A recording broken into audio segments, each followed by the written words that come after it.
Hello everyone, my name is Rachel Moses and you are listening to the AHP Leader podcast. And this podcast is a really special series because it's been released on International Day of People with Disabilities. And in recognition of that, we have got a panel today who is very similar. We've got one new guest for our AHP Role Model Disability podcast we done, which went down amazingly well. So the panel here today are going to, again, have another discussion.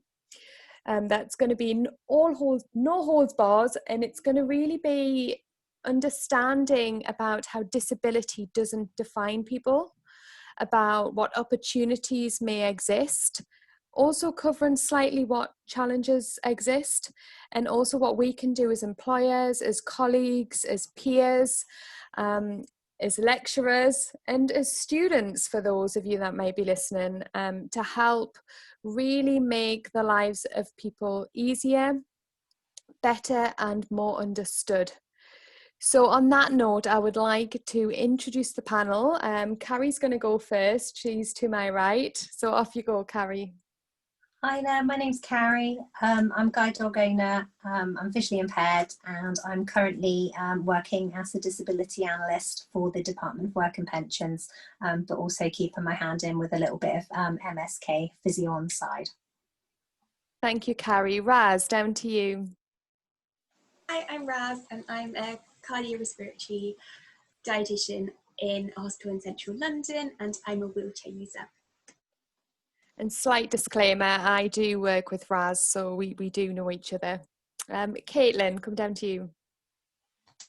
Hi, yeah, I'm Caitlin. I'm a physio by background, working currently in trauma rehab as a coordinator, but background of respiratory physio. And I have a learning disability. Mild, I have dyspraxia. Thanks, Caitlin. Mike. Hi, my name's Mike. I'm partially sighted. I'm a musculoskeletal physiotherapist based down in Bournemouth. Thank you, Vicki. Hi, I'm Vicki. I'm a physiotherapist at South Devon and a NHS manager, and I'm blind and I have a guide dog called Houston who's very mischievous. Thank you, Vicki. MJ.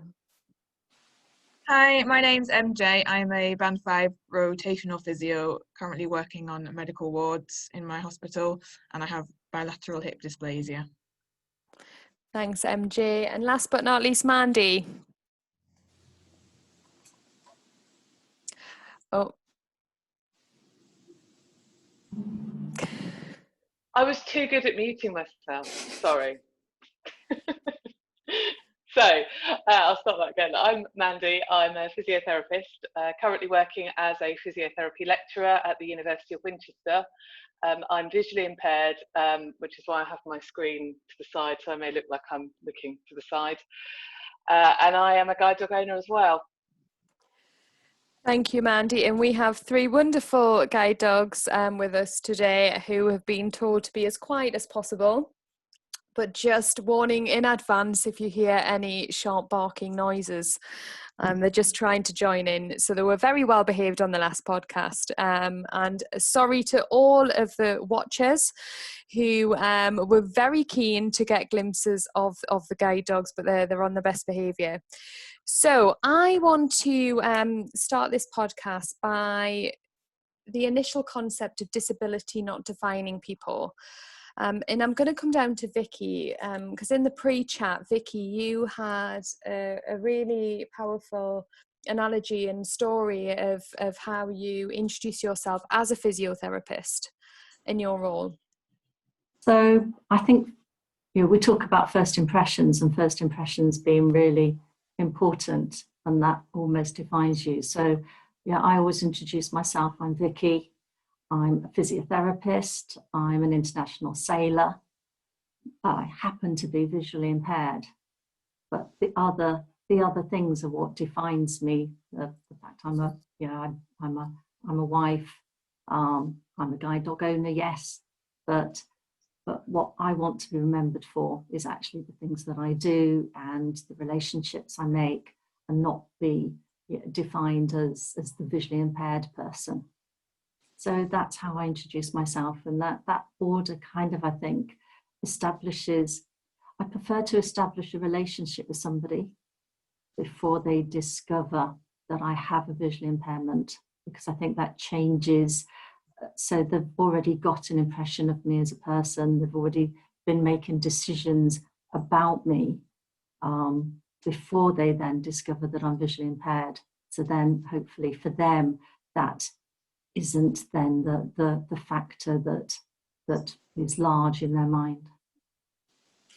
And do you think that happens, like in your experience? Do you think people might make assumptions straight away, or is it more people who know you over time? Like, what's your experience? So I think if people know about you before they meet you, that's when you get defined by your disability the most.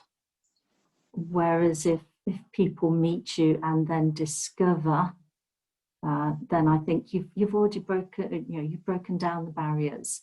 You're a person to them. You're 3D. They've realised the things that maybe you have in common with them. So sailing was, I've sailed all over the world, and quite often, when I've had a conversation with somebody, and then, oh, what, you sail? And that question mark, and suddenly, you've moved into another bracket, and you've been able to explore the things that you have in common with other people.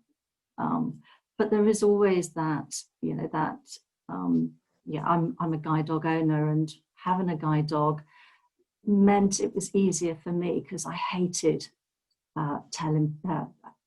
trying to explain about visual impairment and being partially sighted or then later blind. Whereas with a guide dog, I haven't, you don't have to do that. Your guide dog almost makes that introduction for you. We were talking earlier, and I was treating a young lass who I was treating her hand, and in answer to my question, she was nodding her head, and her mother got continuously frustrated, and in the end turned to her daughter and said, "You've got to actually answer, Vicki. She's a guide dog owner." And clearly she was uncomfortable about it. So having a guide dog was really liberating for me, as well as all of the freedom. But at the end of the day, I am still Vicki, and I'm still a physiotherapist, which I'm really proud of. I'm still an NHS health professional, which I'm really proud of. And those are the things that are key for me. Yeah, and we certainly got a massive sense of that on the first podcast, Vicki, so thank you for that.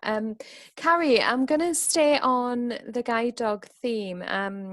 Again, if you could share some of your experiences, lived experiences of being a guide dog owner.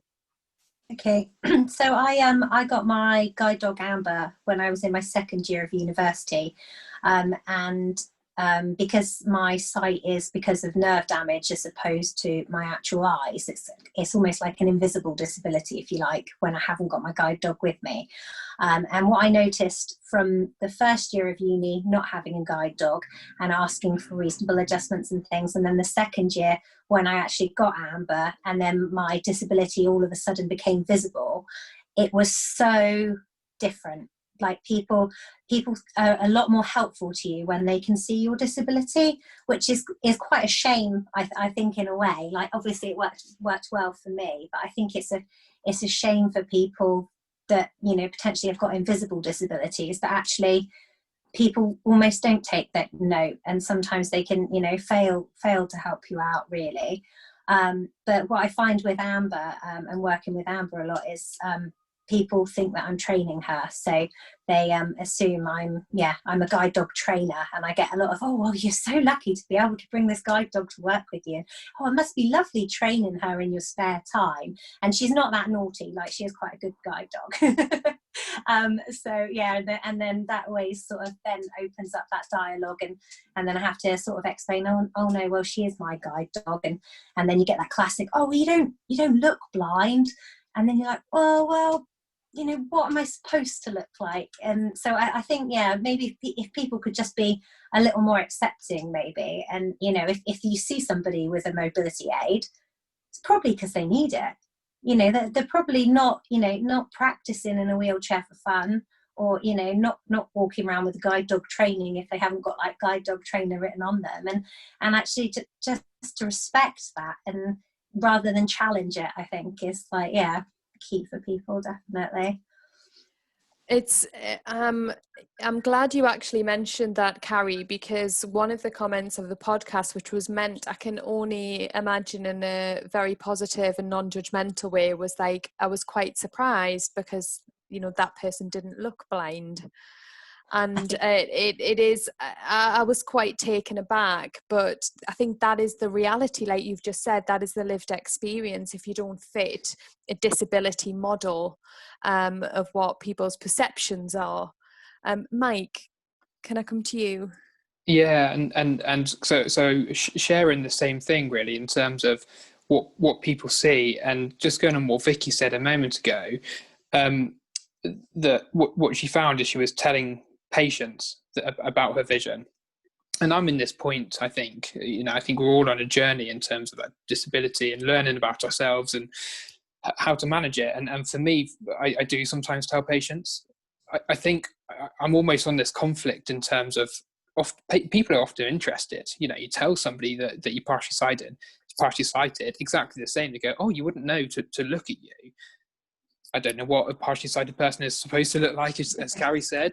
And is that a compliment? Maybe it is. But then you open up this dialogue of people are just generally interested about your vision. Actually, I've got half an hour to look at your knee. So do I tell people? And every half an hour, do I tell somebody that I'm partially sighted? I don't know. I don't know how to manage it sometimes. I don't have a guide dog. There's nothing obvious about me. The flip side of that is, as soon as you tell people, life just becomes so much easier.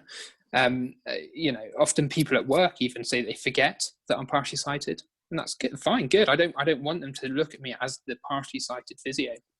I'm Mike. I've got more skills. I've got, you know, I'm just like everybody else. I've just got a visual impairment. Do people, or have people ever just automatically presumed you're less competent?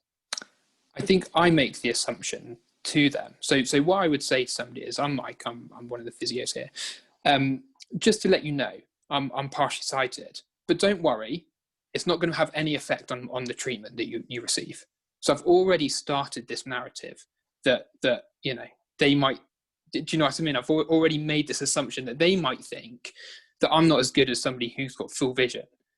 So I'm almost giving them, you know, reassurance. It's okay. I know I'm partially sighted, but it's okay. I can still, you know, deliver the same service. That must be quite draining, though. Like you said, every half an hour. Yeah, exactly. With the new patient to.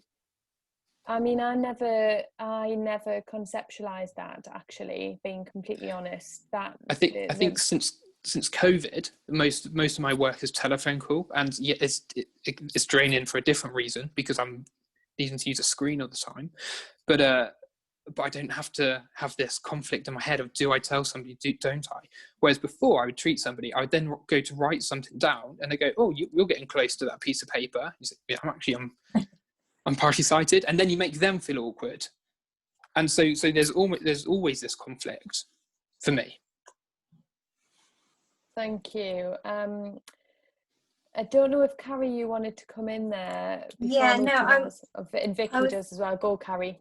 Sorry, I was just going to say, I always find as well, people actually, they look at the partially sightedness as quite a positive, but then they assume it's almost like that daredevil anomaly, because my sight's not very good, my other senses must be heightened, and which is really sweet. Magic hands. But, yeah. I don't know if anyone else gets that, but yeah, we get that quite a lot. Thank you. Vicki, can I come down to you? I was going to say similar, that yes, that extra special hearing perception. And you have to explain to people that actually my hearing is just as good or rubbish as anybody else. I just log the information differently. So if somebody walked into the department when I was treating a patient behind the curtain, I'd be able to tell you whether they were male or female by the way they were walking. Generally, guys are jangling keys in their pockets. And I'm logging that information because when I walk outside of the curtain, I'm not going to be able to see instantly who they are or where they are. So therefore, you just track and use information differently. But there is also a challenge that people will put you on a pedestal. And you know, my husband always teases me about my healing hands because it was a bit of a reputation in the area that yeah, I worked as a physio, that I had healing hands, and again, it's difficult because it's a barrier. There's still a barrier when people are doing that, and I would just rather they forgot, you know. And again, that language of not saying, "Oh, did you see that? Oh no, I shouldn't have used that word." It just means they're really conscious, whereas I prefer people did use the language, "Did you see that?" or "Did you see that program?" which of course I wouldn't have seen, but yeah, I would absorb that information. And I just want people to be natural and, you know, and not, you know, and I've had friends who've waved to me as I've gone past in the car and then said, oh no, of course you wouldn't have seen me. Not actually twigged that the person they're talking about is driving the car. It wasn't even me, but, you know, but brilliant. They'd forgotten. They'd forgotten to that extent, which is wonderful. Yeah. Mike, you're nodding furiously in agreement there. Yeah, no, absolutely, and it kind of just goes back to what I was saying before. You know, I'm very well supported at work. You know, I love being at work. Everybody knows about it. My life is very easy when it comes to my vision, but still, after work, sometimes somebody will drive past me, like say, beep the horn. Then the next day, be like, I shouldn't have done that, should I? Yes, don't treat me any different. It's fine. I want you to forget, because I know that if I need you for any support, I know that you'd help me. So you know, I don't want it to be at the forefront of your mind all the time before you come and speak to me. You know, that I need to go speak to Mike. He's visually impaired. How do I do this? How do I talk to him? It's fine. I just want to be like everybody else. But when I need support, then you know, help me out.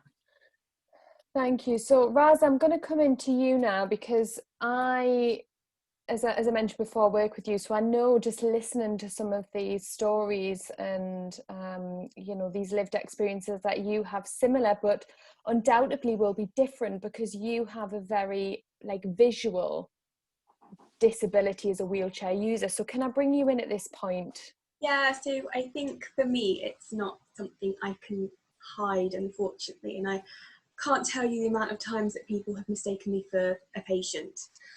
Even I recall back to my days as a student dietitian where a doctor in the ward was like going to the nurse and pointing to that girl being like, what's that patient doing? What's that patient doing? And it's like, whoa. Even I can recall, you know, a couple of months back where I rolled into someone's room and the patient turned around and was like, oh, I thought you were going to take my bed. And bear in mind, I was in scrubs. So it's not that I was in my own clothes, but I get confused for a patient so much, and it's just not something I can hide.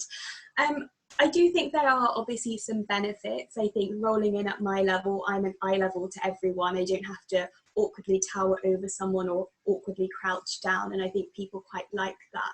I think the other benefit is for people who potentially are newly disabled or have degenerative diseases. They may not have met someone who's disabled before, and I think this is where we bring the additional kind of patient experience.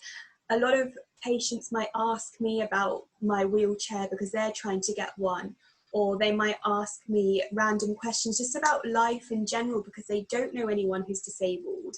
And I think what's quite nice is that, without trying to blow my own horn, but I can kind of give a positive experience, be a positive clinician who's disabled.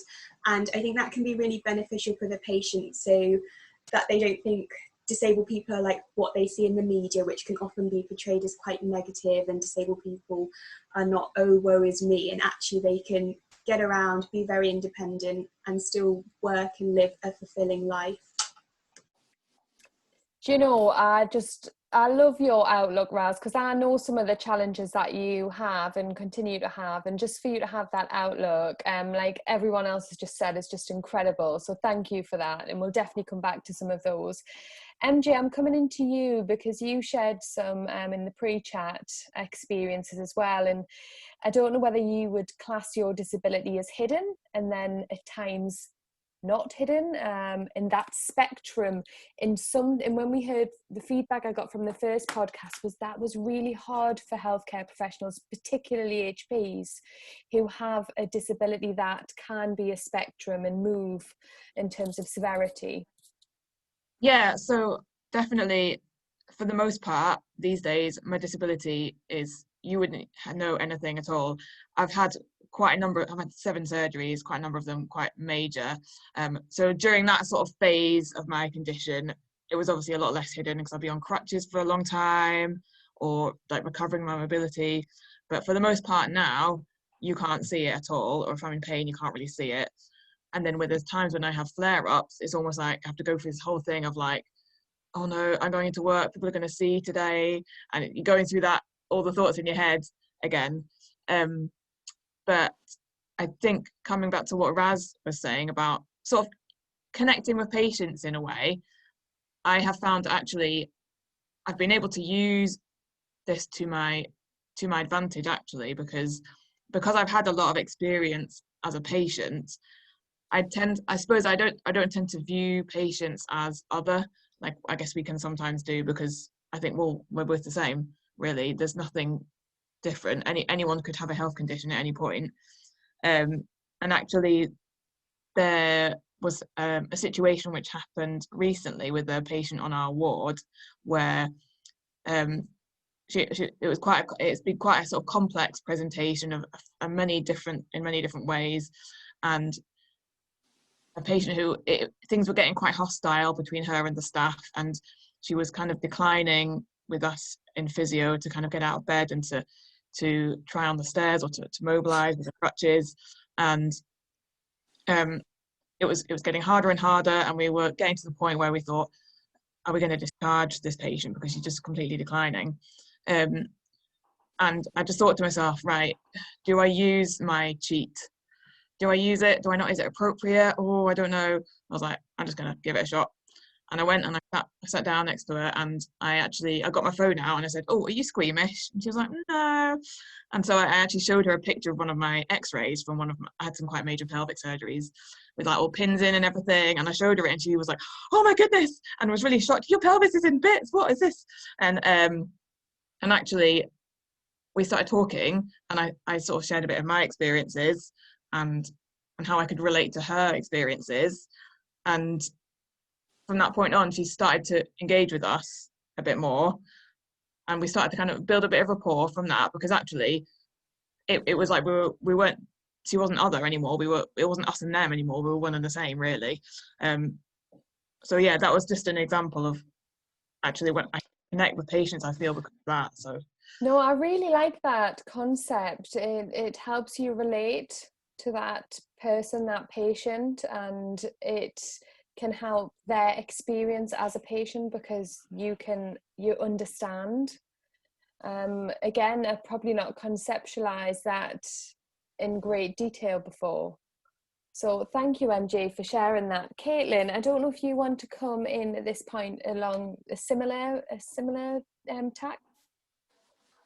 Yeah, so just actually coming on from MJ's point, it's not really related to do with like my dyspraxia per se, but more so I've had quite brittle asthma over the last few years from a diagnosis in adulthood, and I've been into hospital as an inpatient for quite a few admissions, and obviously working in the respiratory side of things, that's having that to deal with when you've got a patient who's so breathless and they're really panicking themselves and they can't seem to break that cycle of panic. I've been in that as well, and I've had treatments and experiences, so actually drawing on that and talking to patients about that, I feel it can really help them understand that actually you can get through it, and to know that actually I'm not just saying stuff because it's what we should tell people. It's not just out of a textbook. It's actually, I've been here, I've gone through this, I've done that. Yeah. Thank you. So I want to move, and this isn't focusing on challenges and lots of negatives. This is really about us understanding what challenges and barriers people have, but also what solutions exist, and how we as colleagues, as managers, as peers, can help support and enable some of them. So Mandy, I'm going to come to you first, in your role and with students, and really just ask you like some of your challenges and some of the solutions you've had. So I think one of the biggest barriers in terms of work for me with a visual impairment of recent years has been IT and accessible or inaccessible IT. And I think it's really tricky. So I think there's a big gap at the moment, somewhere between access to work, assistive technology specialists saying what would be useful, and also stuff that I've used for 40 years in terms of software, and then an IT department, which is often NHS-wise outsourced as well, not really understanding accessible technology and what that really means, and the compatibility of those two systems. So I think there's something, I don't have an answer. I mean, I've spent the last year working with an amazing IT team, just trying to get things right. And I think one of the big things I would ask of managers out there is to try to make sure that these days that IT is in place for when someone starts work. I don't think I've ever started a job until this one where my IT had been in place. Now, obviously, as a clinician, back in the day, that was less important because we didn't need to use it on a daily basis. But obviously, things are changing. And it really is, I've used the analogy before of, well, can you not just cope? We'll be fine, we'll get it in. It's a bit like asking you to do your job without a screen. And it's not about extra support, it's about what do you need to do the job. And most of the time that's known before you start. And I think that's a really big barrier. When it's right, it makes the world of difference for me. It's in this day and age, with the Equality Act, which we know isn't fit for purpose, it beggars belief that someone can disclose before they get a substantive post and say this is what I need to enable me to do my job properly, combined with what would be reasonable adjustments that should be made by law. And those, as employers, especially in healthcare and education, how was then shocking. Get away with not doing it. It's I don't quite understand how it happens, and it's almost like it's not important as well, and it almost makes you feel like you're making a fuss about nothing, being demanding, which then is, and then you're not being productive at work because you haven't got the equipment that you need to do the job. And there's a difference, I think, between it not being there and it not being quite right. I've been in jobs where we've kind of gone, okay, I think we need this, and do you know what, that's not working, let's try something else. There's a difference in testing things out. But to have you're right, it's not good. Carrie, I'm going to come to you then. Vicki, I'm going to come down to you because you had demonstrated on the last podcast how with the right type of technology, there is no barriers to what can be achieved. Carrie, I'm going to come into you first. I was just going to say, along the reasonable adjustment line, so I had quite a rough time in my first job within the NHS, and reasonable adjustments weren't made, and it was really quite difficult. And it just sort of links up with what Mandy was saying about you kind of feel a bit like an inconvenience. But then in my current job, I said to them, look, I said, I'm really, really struggling with fatigue. So they straight away knocked me down to 4 days a week, and my productivity has doubled. And I don't understand why we are made to feel bad for, or not made to feel bad, but we feel bad about asking for these reasonable adjustments that actually make our work better and make our lives better. I don't understand why we all feel the need like to apologize for it, why it's not just there, like why an employer is not just, you know what, that will make your life easier, I'll help you, like let me give you a hand. It's sad, it's come that way. I think it's because it doesn't fit the norm. I think that's what it is. I think we're bound by these traditional models of working and this traditional way of thinking, the Monday to Friday, 9 to 5. And I honestly think that's what it is. And then I think sometimes managers are so scared of like treating people favorably or treating people differently that then it'll be, you know, a bit like your kid. If your kid gets like one more cookie than the other, it's like, you know, but they got this. And I honestly think there's some of that, and actually we just need to stand up and say, well, no, things aren't equal here, because, and the reasonable adjustment that needs to be made is this. And quite frankly, it's not really anyone else's business.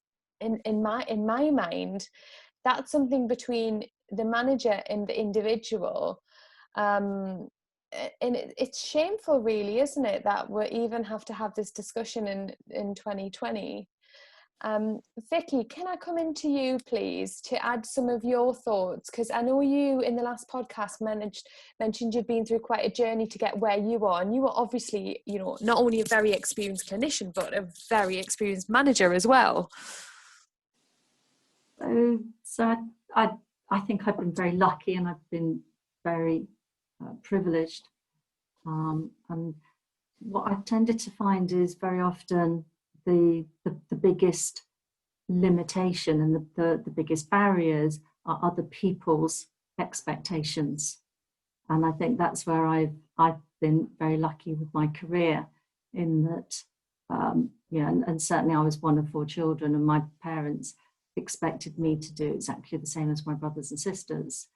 And working within the house service as an AHP, as a physiotherapist, other physiotherapists, again, we're enablers. So the question, isn't, oh, what can't you do? It's, what do you need to be able to, to be able to achieve, to be able to do? And that has always been the question, so whether it's, what do I need at work? What support do I need at work to do my job? Or, if as a department we're going off horse riding, then, what support, what communication, what's going to make this possible? But it's resonated with me that, and thinking about other people and some of the challenges, that they've had. And I was very, very conscious of needing to look sighted, because that's the norm. And if I look sighted, people will respond to me the same as they would do everybody else. And the importance of hiding the impact of my disability, and it was a real light bulb moment for me, during a recent leadership program, when having a coaching session and tackling this, how honest should I be, how vulnerable should I make myself, because that's how I feel by exposing about my disability. A bit, you show vulnerability. And then this coach turned around. She's been in many meetings with me, and she said, Vicki, who do you think you're kidding? You've got a guide dog sat at your feet, and everybody can see the guide dog.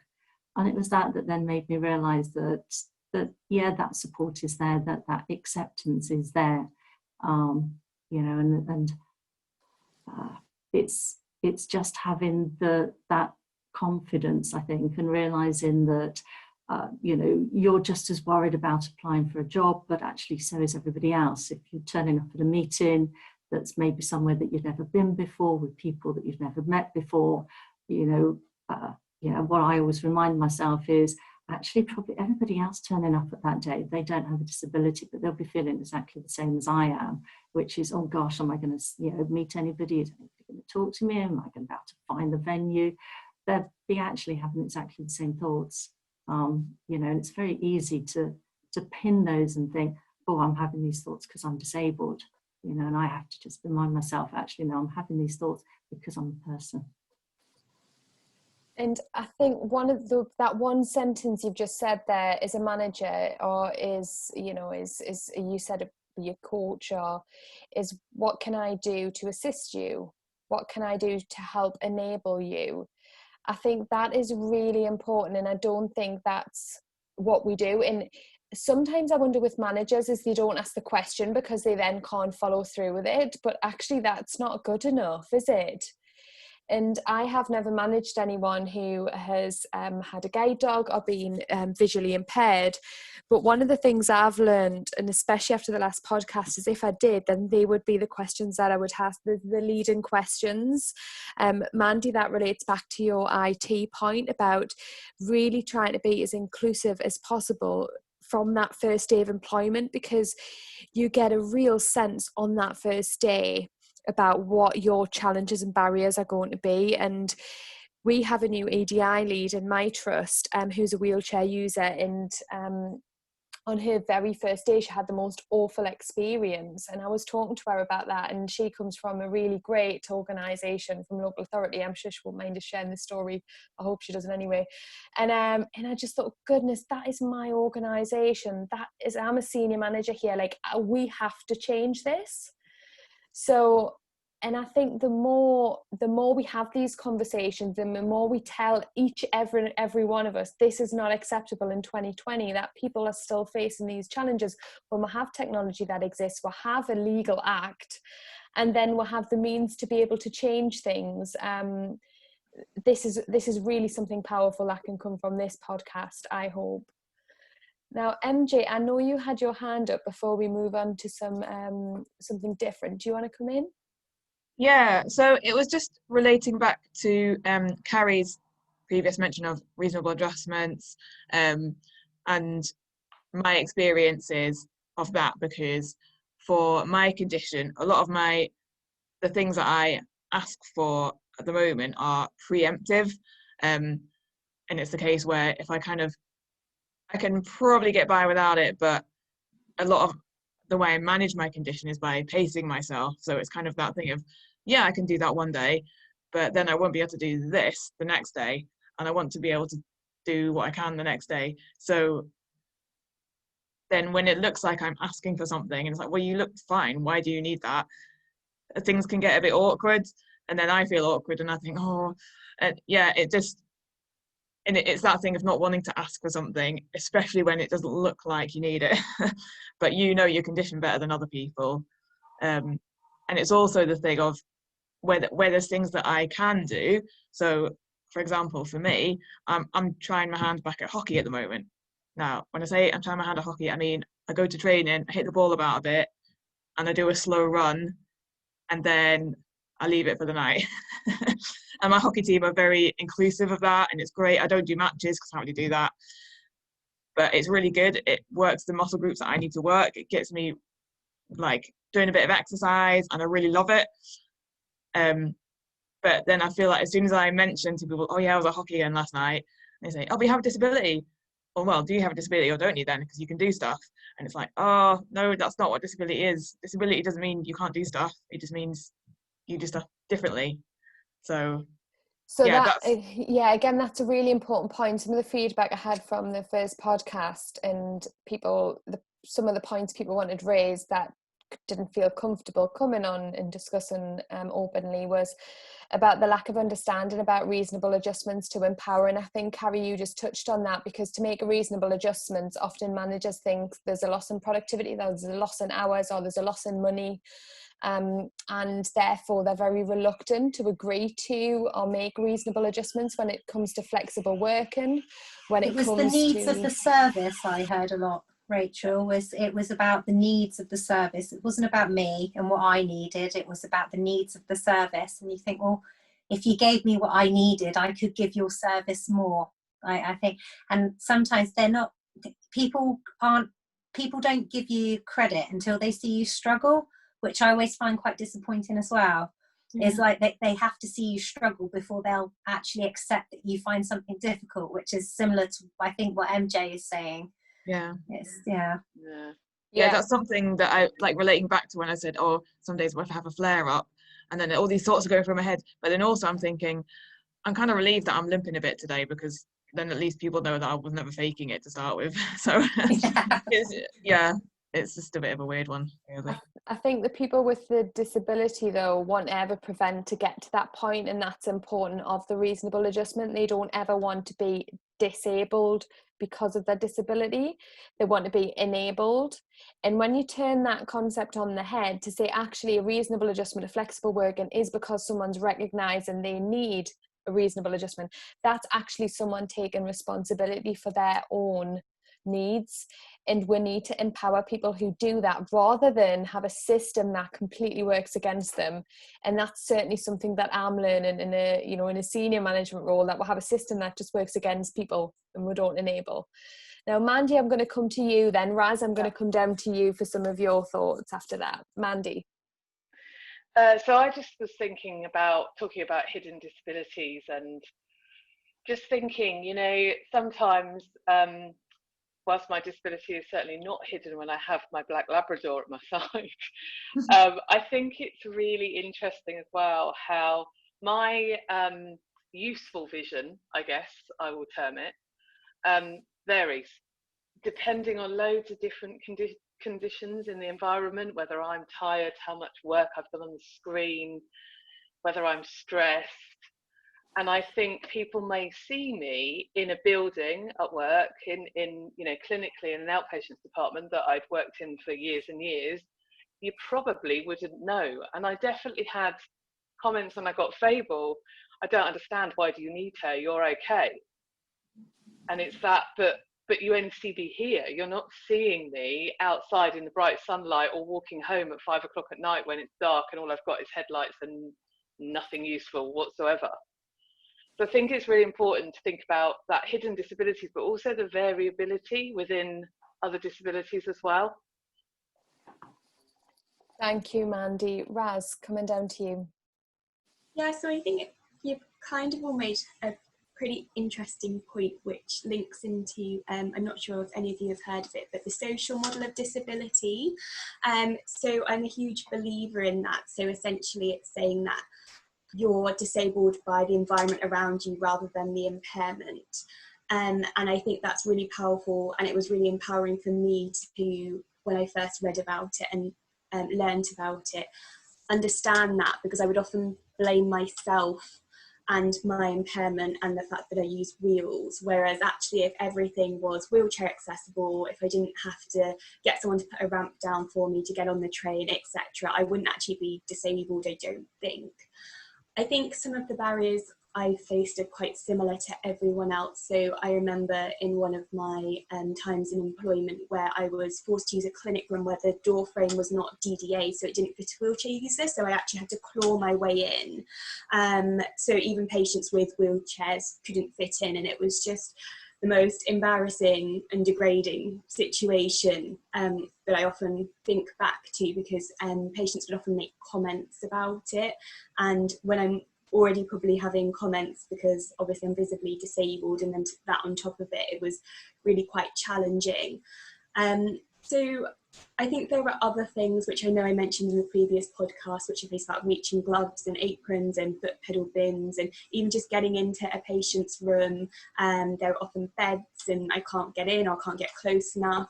So I think reasonable adjustments are really difficult to put in place, but I just think they're so important, and not just for us but for patients as well. If I can't get into a clinic room, patients aren't going to either, and I don't understand how that's okay. So I guess it's just kind of on everyone else's point and linking it back to the social model of disability, that we are just as disabled as the environment around us makes it to be, and actually if we can get rid of some of those issues, we'll all be able to access everything a little bit easier.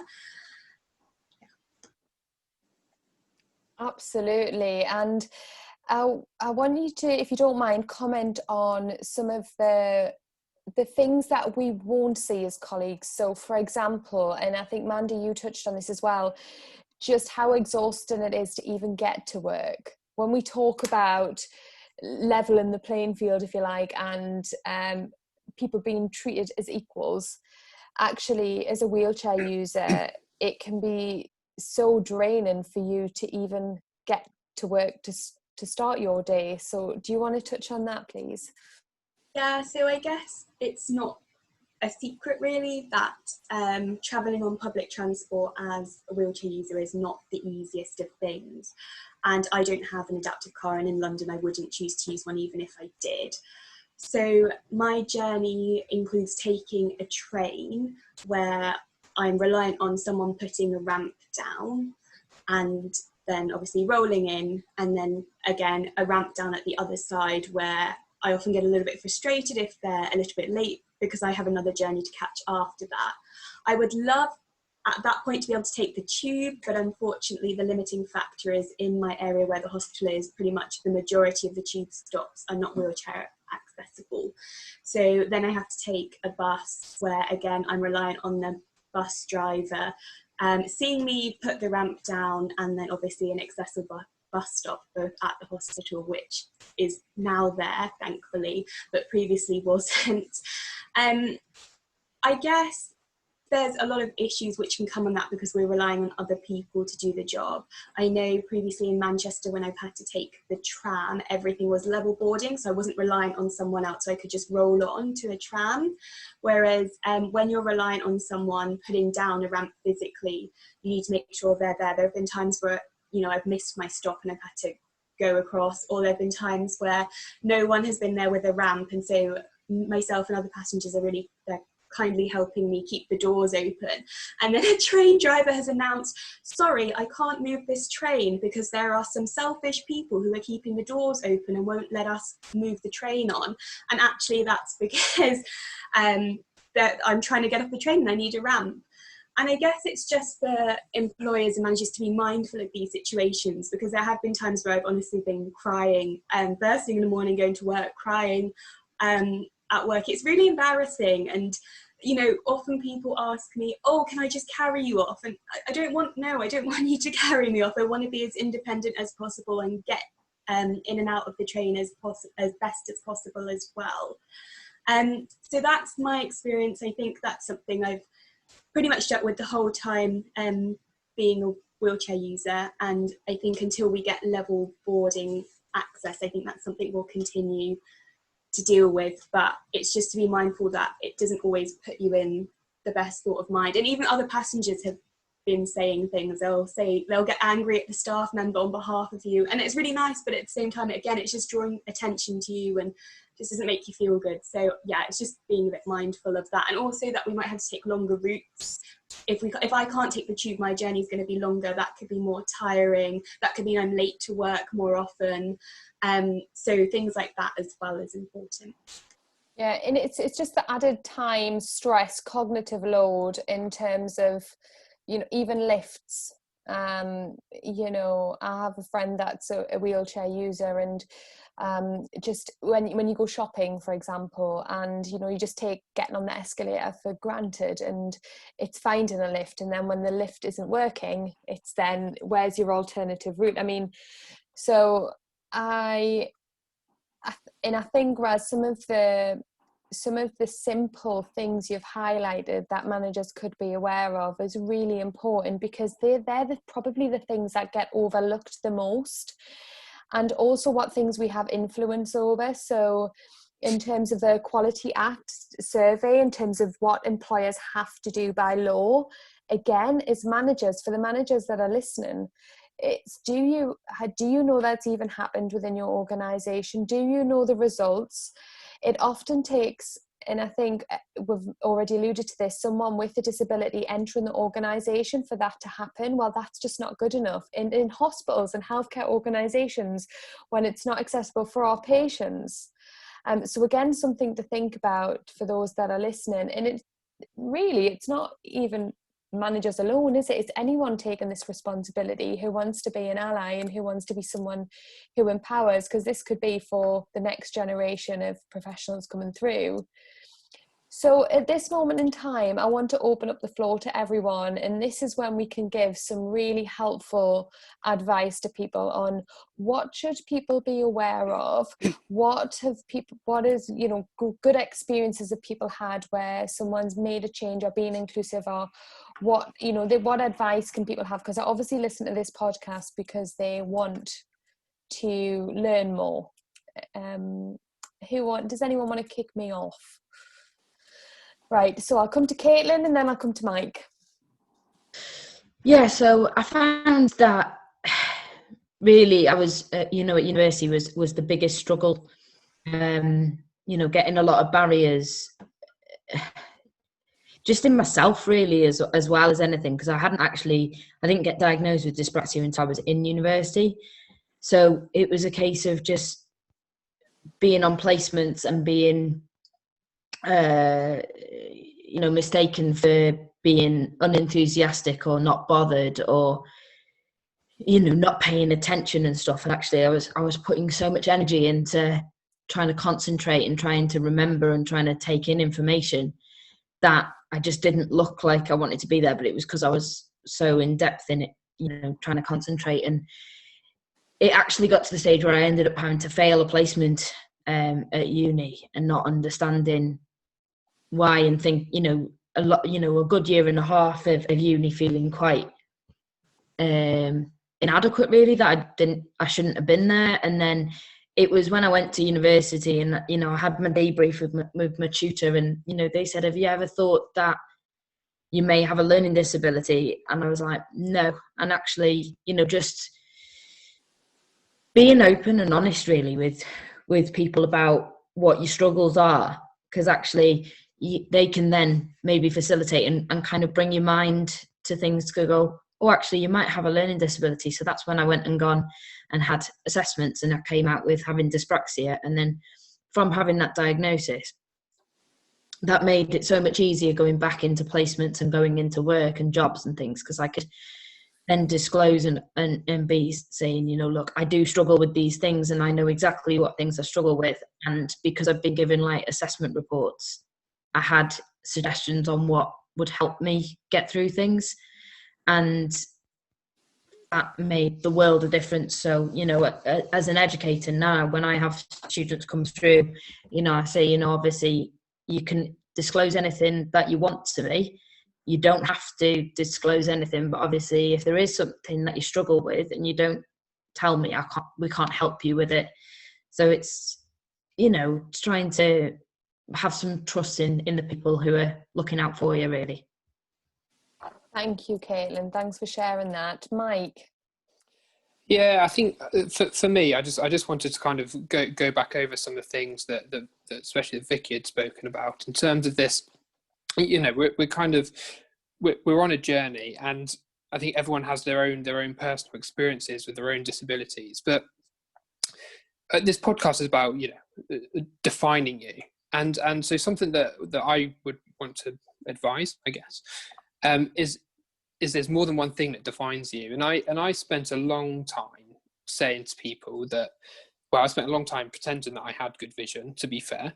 And I think the reasons for that are probably multidimensional and complex, but I spent a long time as a physio kind of saying to people, yes, I'm partially sighted, because I can't hide it particularly well when my nose is an inch from a piece of paper, but it doesn't define who I am.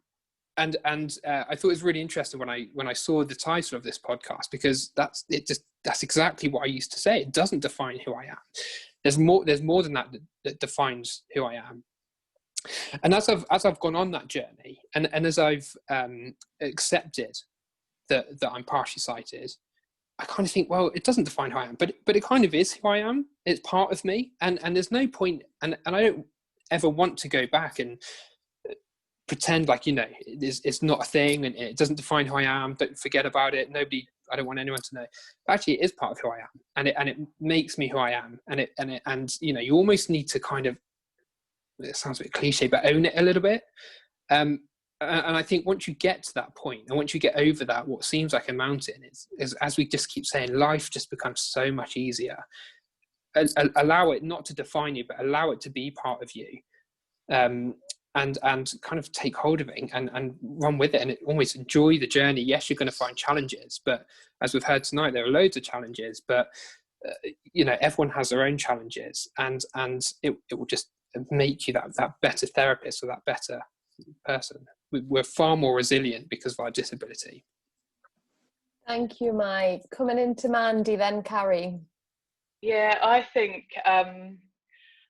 one of the things for me tonight is maybe just to think a little bit about the positive stuff. And you highlighted it, Rachel, just now, about the value added, rather than Carrie's experience and mine to some extent of feeling like a burden. Actually, what do we bring to that organisation? And we are representative of the people that we serve, aren't we? So I think that's really important. And seeing that value, I was talking in the pre-meet about, so I was teaching some students yesterday, some first years, and one of the questions about their assignment was, how can we make this accessible for you? Now, obviously, having me teach them for the last 12 weeks has made them aware of accessibility and information and how they can do that. Now, that has got to benefit them going forwards as the next generation of physiotherapists. Amen to that, Mandy. There you go. I'll stop. Thank you. Carrie, coming to you.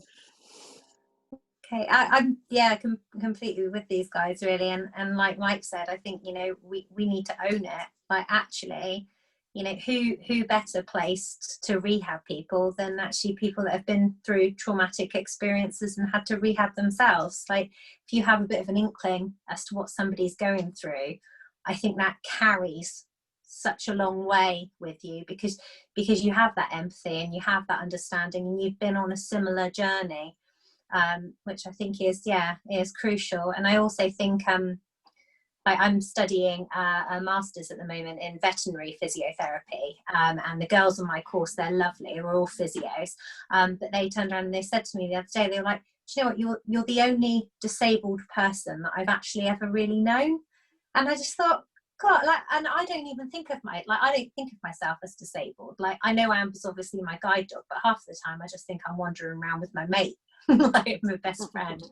But I thought how positive for us as well that actually we can build those relationships, and and then people then can relate you to almost like to other disabled people, if you like, not saying that we're all the same, but like once you've met somebody and you've got an understanding of their challenges, how lovely then to be able to take that to somebody else. I think, yeah. Thank you. Vicki, can I come to you? I can see you smiling away there. I suppose a key, the people that are going to be listening in on this podcast, and hopefully taking away messages from it. And I suppose, it is don't limit people by your expectation, but also, don't feel worried about actually asking somebody. So all of us are all very different. We might have the same disability, but we're all going to be very different. We'll all have very different needs and wants. So don't be frightened to ask somebody, and actually say, and ask it as a question. Is there anything I can do? Do you want anything from me? What can I do to help? What can I do to support? And as long as it's asked as an open question, with, it might be you don't want anything from me, but, feel confident and feel able to ask somebody that question, would be what I would say to people that are listening in on this call. As long as you're putting the control back to that person, you're not making assumptions, you're not telling them what they need, you're not pigeonholing them, you are asking them that as a very open, as a genuine, very open question that then puts them back in control as a disabled person. Oh, that's so important, Vicki, because a lot of what we've been trying to do across all of the podcasts is just change the narrative of conversations and change the culture of conversations to being more open and more inclusive. And I think you've just summed up that whole concept about sometimes there is conversations that need to be had.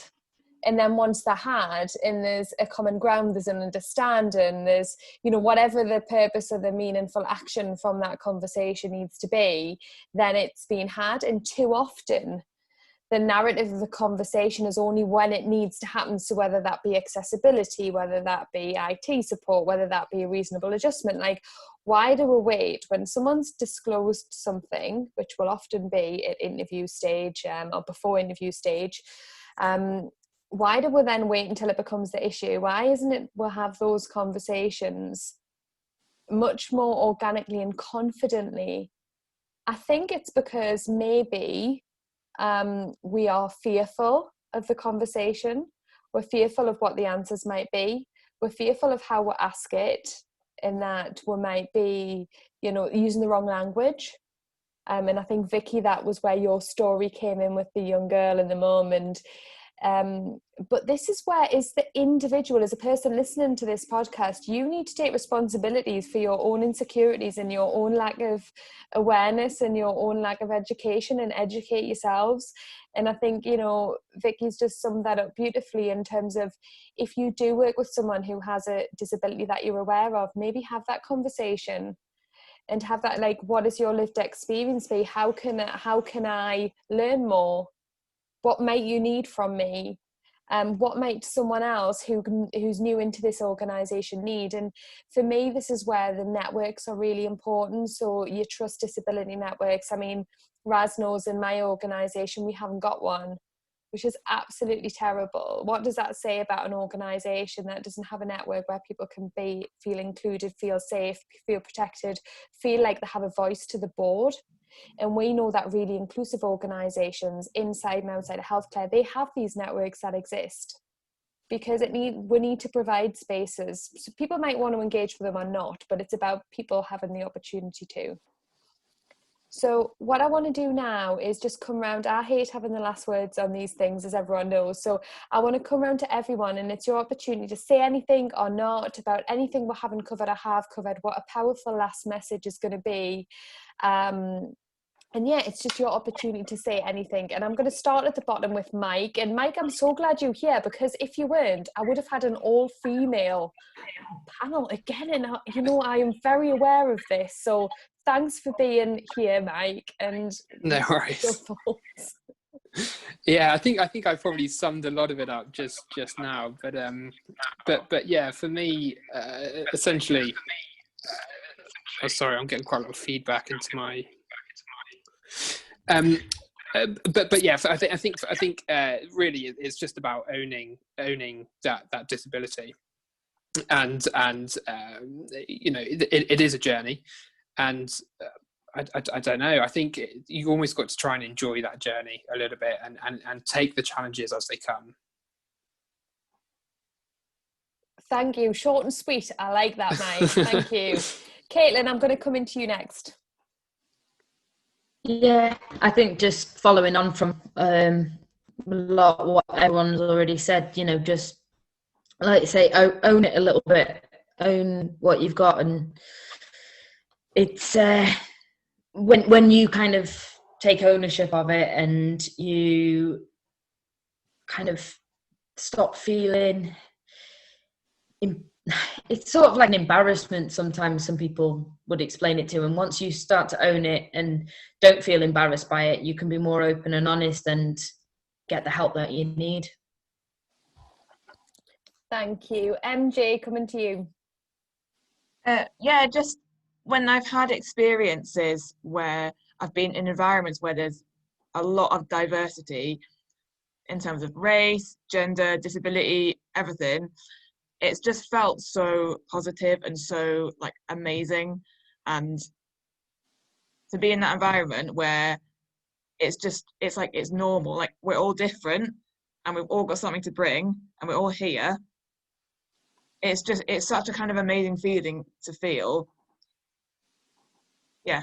So I don't know, making that the norm is something that's just so positive, and it just isn't a negative like in any way. So Yeah, we know the more inclusive an organisation is, the better the results, the more productive, the more happy staff is, and in healthcare, the better care that patients receive. So, absolutely agreed. Mandy, coming to you. Remember to unmute myself.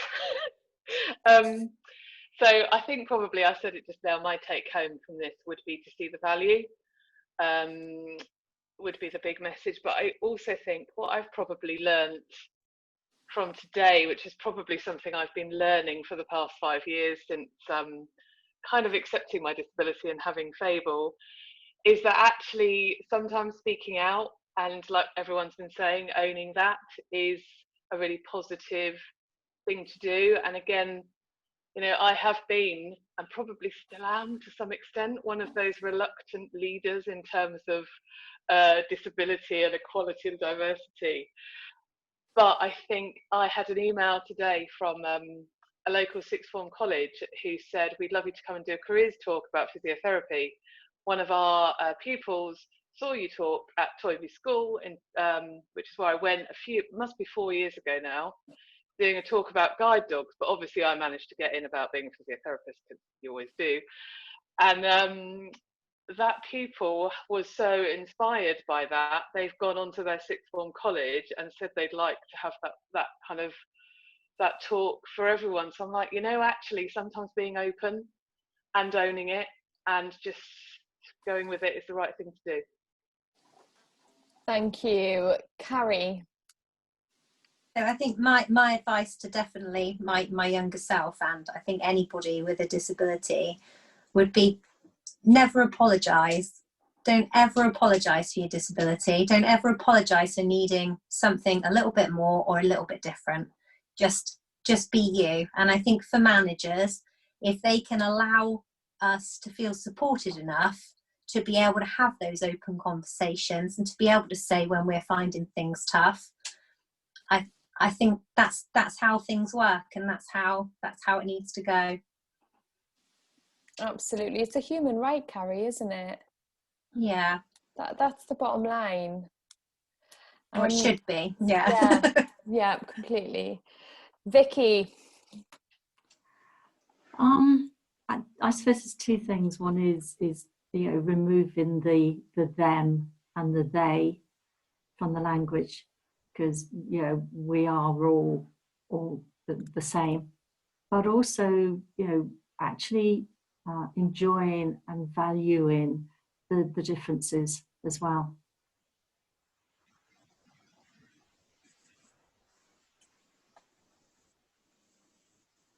Sorry, I was just muted there. Thank you, Vicki. That's so true. Thank you.